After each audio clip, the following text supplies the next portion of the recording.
दोस्तों दुनिया की सबसे बड़ी नेवी, जी हाँ मैं बात कर रहा हूं यूएस नेवी।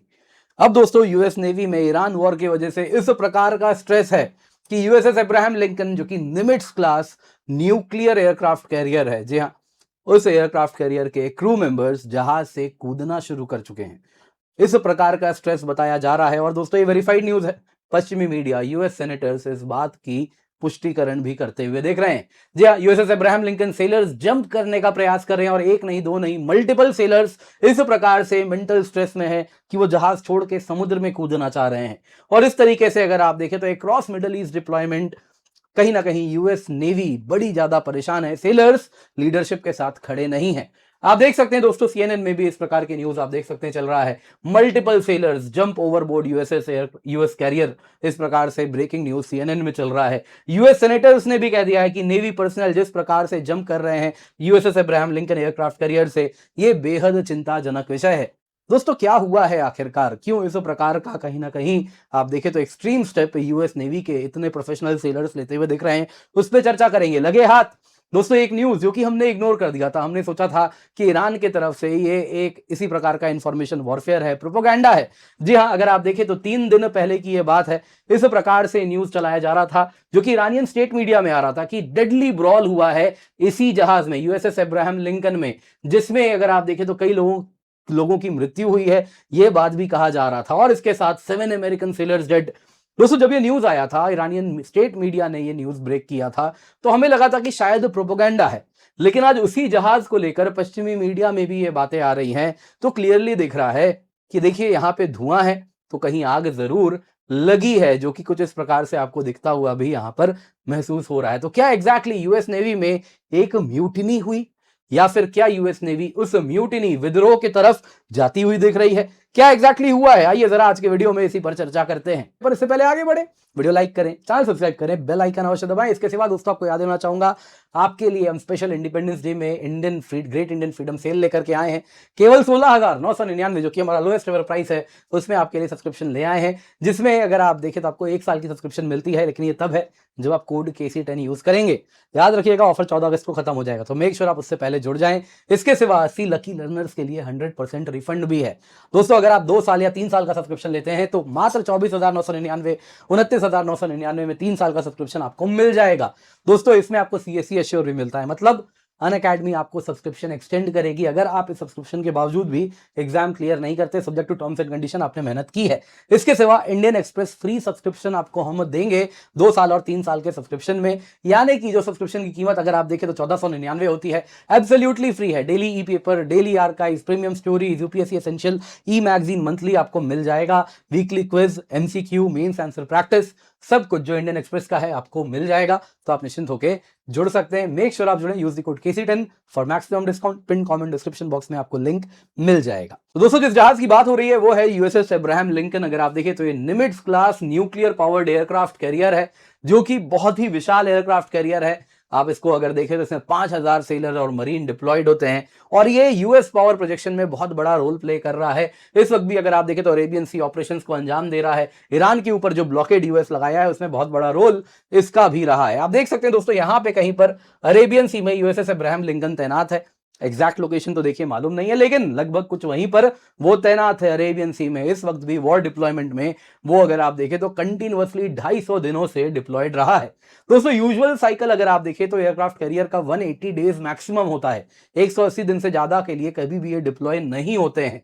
यहां पे अगर आप देखें तो इन 250 दिनों में 200 दिन तो अब ऐसे हो चुके हैं जिसमें वो कंटिन्यूअसली एट सी हैं, समुद्र पे ही है, किनारे यानी एशोर आने का इनको मौका भी नहीं मिला है। वहीं दोस्तों जो नॉर्मल साइकिल होती है 180 डेज का डिप्लॉयमेंट होता है, उसमें भी अगर आप देखें तो एशोर यानी पोर्ट में आते रहते हैं, फिर आगे बढ़ते हैं। तो इस प्रकार से कंटिन्यूअस सी डिप्लॉयमेंट नहीं होता है।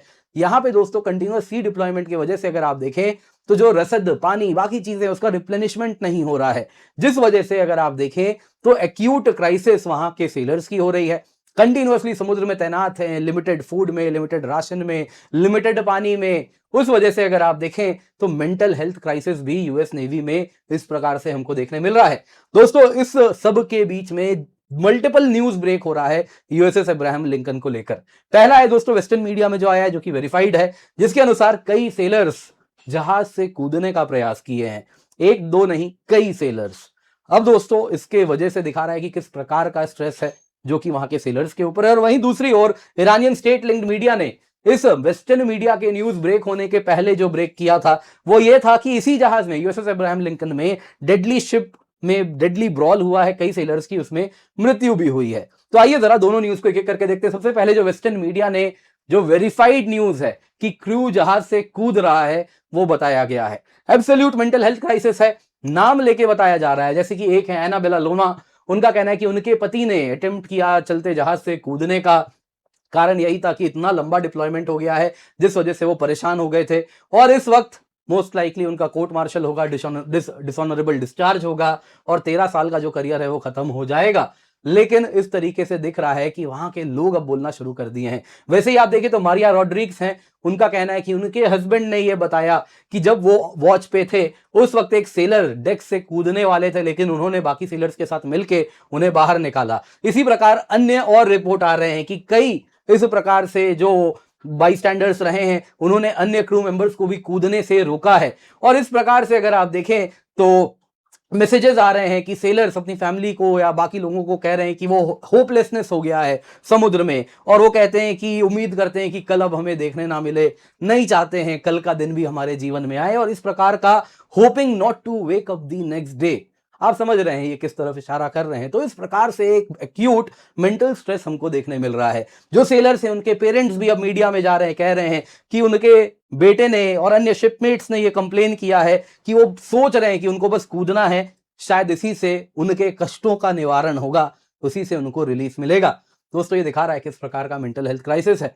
यूएस कांग्रेस में दोस्तों बहुत इस पर चर्चा हो रही है। यूएस सेनेटर्स, यहां पे आप जिनको देख रहे हैं दोस्तों, रिचर्ड ब्लूमेंथाल, जी हाँ नाम आपने सुना होगा, ये वही हैं जो भारत और चाइना के ऊपर 100% टैरिफ लगाते हुए बोले थे कि भारत और चाइना मेन कल्प्रिट है रशिया यूक्रेन वॉर में, और इस प्रकार की बातें जो करने वाले थे। उन्होंने डिफेंस सेक्रेटरी पीट हेगसेट को एक चिट्ठी लिखी है जिसमें उन्होंने कहा है कि क्या कंडीशन है इसके बारे में आप यूएस कांग्रेस को बताएं, क्या शॉर्टेज हो रहा है, बेसिक सप्लाईज क्या नहीं दिए जा रहे हैं, क्या पानी कंटेमिनेटेड है, नहाने के लिए पीने के लिए पानी की कमी है, प्लम्बिंग प्रॉब्लम है जहाज में, मेंटल हेल्थ का क्या स्टेटस है, क्या कंसर्न्स है सेफ्टी को लेके, ये सारी चीजों पर डिटेल में यूएस नेवी जवाब दे, सेक्रेटरी ऑफ डिफेंस जवाब दे।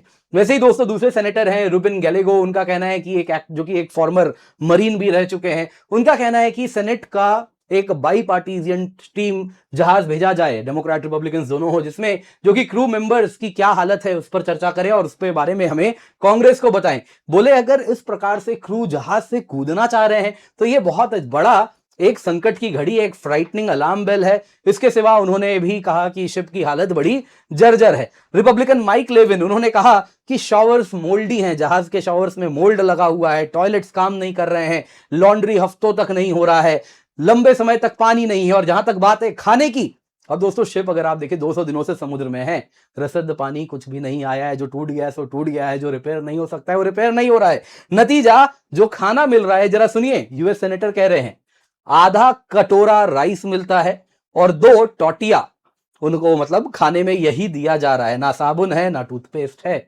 बड़ी बुरी समस्या है। दोस्तों ये यूएस कांग्रेस के सेनेटर्स कह रहे हैं, यानी सब कुछ कंफर्म्ड है। दोस्तों यहां पे ईरानियन मीडिया ने क्या कहा है यूएसएस अब्राहम लिंकन के बारे में। ईरानियन स्टेट लिंक्ड आउटलेट अलग अलग, वाना, मेहर न्यूज, प्रेस टीवी, तस्नीम, सबने कवर किया 10-11 अगस्त को एक डेडली ब्रॉल हुआ है यूएसएस अब्राहम लिंकन में, जिसके अनुसार देखिए बता दे रहा हूं ये अनवेरिफाइड है, ना तो पश्चिमी मीडिया ना उस प्रकार से कंफर्म किया गया, ईरानियन मीडिया के हवाले से। याद रखिएगा ये न्यूज पहले ब्रेक हुआ था, ये तो पश्चिमी मीडिया ने बाद में कबूला है। ईरानियन मीडिया ने सबसे पहले न्यूज ब्रेक किया और उनका कहना था कि जब यूएसएस अब्राहम लिंकन में इस प्रकार से लोग जहाज से कूद रहे थे और ये सारी समस्याएं हो रही थी, तो CENTCOM commander general Brad Cooper ने अपने एडवाइजर को जहाज में भेजा। जैसे ही वो जहाज में पहुंचे यूएसएस अब्राहम लिंकन में, उनके एडवाइजर को जो क्रू मेंबर्स थे बॉटल फेंक के मारे, बू किए, और उसके बाद जल्दी जो उनको कंट्रोल करने का प्रयास किया गया, उसके बाद एक वायलेंट क्लैश हुआ जिसमें नाइफ, ब्लेड और इन सारी चीजों का इस्तेमाल किया गया। 7 सेलर मारे गए, सेवरल इंजर्ड हैं। अब देखिए ये बात अनवेरिफाइड है, लेकिन डॉट्स कनेक्ट हो रहे हैं क्योंकि ये न्यूज पहले ब्रेक हुआ था। ईरानियन मीडिया ने भी कहा साइकोलॉजिकल स्ट्रेस है, फूड शॉर्टेज है, लॉन्ड्री फेलियर हो रहा है, मोल्डी शावर्स हैं, साइकोलॉजिकल प्रेशर है, मैरीटाइम ब्लॉकेड है, कॉम्बैट सॉर्टीज जो ईरान के खिलाफ लगा रहे हैं उससे प्रेशर बढ़ता जा रहा है। अब दोस्तों यहां पे सोचने वाली बात है, क्या यूएस नेवी में सच में कोई विद्रोह पनप रहा है?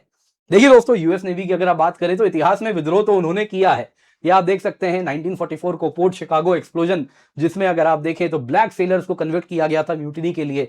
तो विद्रोह का उनका इतिहास है नेवी का। अब दोस्तों यहां पे अगर आप देखें तो इस वक्त जो हुआ है यूएसएस अब्राहम लिंकन में, फॉर्मल म्यूटिनी देखिए उसकी परिभाषा में तो यह नहीं आता है कि ऑर्गेनाइज्ड जितने भी सेलर्स हैं बोल दें ऑफिसर्स के ऑर्डर नहीं लेंगे, पूरे के पूरे जहाज को कंट्रोल में ले लें और बोले अब जहाज हम जहां चाहें वहां जाएगा। तो वैसा कुछ नहीं हो रहा है। लेकिन अगर आप देखें तो यूएस नेवी का इस ईरान वॉर के शुरुआत में भी इसी प्रकार का रिपोर्ट आया था। यूएसएस जेराल्ड आर फोर्ड, आपको याद होगा यूएस नेवी का सबसे advanced most expensive aircraft carrier, उसमें भी सेम इसी प्रकार की समस्या आई थी। दोस्तों वो चीज रिपीट हो रही है। ये क्लियर दिख रहा है दोस्तों कि सीरियस मोरल कोलैप्स है यूएस नेवी में। इसके सिवा रेजिस्टेंस तो देखिए हो रहा है। हाँ, वो म्यूटिनी का रूप नहीं लिया है, लेकिन सेलर्स अब एक्टिवली एंड पैसिवली रेजिस्ट कर रहे हैं। फैमिली, वो उनको बताया जा रहा है कि आप हमारा इशू रेज करें। लीडरशिप के साथ family members issue leader raise कर रही है। पब्लिक कंप्लेन हो रहा है। इसके सिवा खुदकुशी की अटेम्प्ट की जा रही है। इसके सिवा ईरानियन क्लेम जो कि अनवेरिफाइड है कि फिजिकल कन्फ्रंटेशन हो रहा है, दिखा रहा है दोस्तों ऑफिसर और सेलर में जो ट्रस्ट है वो इरोड हो रहा है। वो क्रू और उनकी फैमिलीज के द्वारा सीनियर लीडरशिप को कंप्लेन कर रहे हैं, लेकिन अभी ये चैनल्स इस्तेमाल हो रहा है। आगे क्या होगा नहीं मालूम। इतिहास बताता है दोस्तों, जब इस प्रकार का फटीग लंबे समय तक रहे, जिस प्रकार का मेंटल स्ट्रेस में वो है, लिमिटेड रिसोर्सेज में है, जिसमें अनफेयर ट्रीटमेंट हो कि ऑफिसर्स के लिए अलग है बाकी क्रू के लिए अलग है, तो कुछ समय बाद ये जो डिसिप्लिन्ड फोर्सेस हैं ये भी अपने ब्रेकिंग पॉइंट को पार करना शुरू कर देते हैं और विद्रोह हो सकता है। देखिए ये बड़ी बात हो जाएगी। हालांकि आपको यहां पे देखने लायक बात बता देता हूं, यूएस नेवी, इनका बजट जानते हैं कितना है? 377.5 बिलियन का डिमांड किया है। हमारा टोटल डिफेंस बजट दोस्तों करीबन करीब आप देखें तो उसका 4.5 गुना केवल इनके नेवी का बजट है। यह बताता है दोस्तों आप कितनी ही एडवांस्ड मशीन क्यों ना ले आए, लेकिन जब तक आप मैन बिहाइंड दी मशीन उसको कहीं ना कहीं उसको रिस्पेक्ट नहीं करेंगे, उसकी डिग्निटी को रिस्पेक्ट नहीं करेंगे, और एट द सेम टाइम वो जो मैन बिहाइंड दी मशीन है वो वेल ट्रेंड नहीं होगा, तो ये पैसा किसी काम का नहीं है। मशीन पे स्पेंड तभी तक आपका करना जायज है जब तक man behind the machine is well trained and respected. और कहीं ना कहीं ये बहुत बड़ा लेसन है सभी डिफेंस फोर्सेस के लिए दुनिया भर में।